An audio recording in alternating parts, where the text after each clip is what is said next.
अब सीधे चलते हैं पुणे, जहां से कर्नल शंकर साहब हमारे साथ फोन लाइन पर जुड़ चुके हैं। कर्नल साहब नमस्कार, क्या सवाल है आपके पास? नमस्कार sir, thank you very much for including my सवाल। वैसे ही मैं आप सब लोगों का बहुत फैन हूँ, काफी बहुत बहुत आपसे हेल्प धन्यवाद मिलती है। अच्छा सर, मेरा सवाल ये है जी। कि मेरे वाइफ का जो क्लबिंग ऑफ इनकम है मेरे एसबीआई शेड्यूल में दिखाता हूँ। ठीक है। उसका इंटरेस्ट जो भी है, जितने भी डिपॉजिट्स है, उसका इंटरेस्ट में एसबीआई शेड्यूल में मेरे दिखाता हूँ। ठीक है।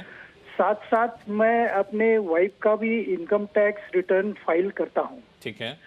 तो क्योंकि अगर मैं वाइफ के इनकम टैक्स रिटर्न में अगर मैं ये इंटरेस्ट उसका जो आता है, जो मैं एसबीआई में भी दिखाता हूँ, अगर मैं नहीं दिखाऊंगा तो 26 वाइफ का मिसमैच हो जाएगा। ठीक है।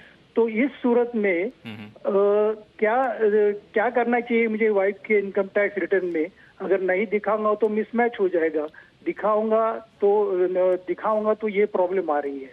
नंबर एक। दूसरा सवाल सर ये है कि वाइफ का जो इंटरेस्ट मतलब आता है, वो इंटरेस्ट के ऊपर जो इंटरेस्ट मिलता है वो वाइफ का अलग से इंडिविजुअल इनकम हो सकता है क्या? वो भी क्लब करना पड़ेगा? धन्यवाद। ठीक है, मैं आपको फटाफट से दोनों का सवाल जवाब दे देती हूँ। पहला जो आपका क्लबिंग का है वो कैसे दिखाना है?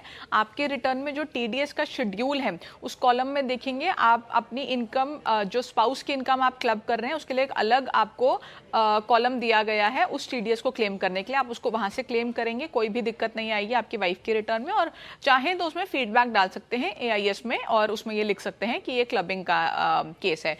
दूसरा, आपका जो वाइफ को इंटरेस्ट के ऊपर इंटरेस्ट मिल रहा है उसके ऊपर कोई क्लबिंग नहीं होगी, वो आपकी वाइफ की इनकम मानी जाएगी। जो इन्वेस्टमेंट पे इंटरेस्ट मिल रहा है वो आपकी इनकम और उस इंटरेस्ट पे जो इंटरेस्ट मिल रहा है वो वाइफ की इनकम। चलिए कर्नल साहब, मैं उम्मीद करता हूं कि आपके सवालों का जवाब मिल गया होगा। गौरी, बहुत बहुत शुक्रिया सभी सवालों का जवाब देने के लिए। आपके पास कोई भी सवाल हो टैक्स गुरु से चाहे इनकम टैक्स या जीएसटी पे, तो आप हमें लिख भेजिए tax@moneycontrol.com पर। और फिलहाल के लिए इजाजत, नमस्कार। देखते रहिए CNBC आवाज।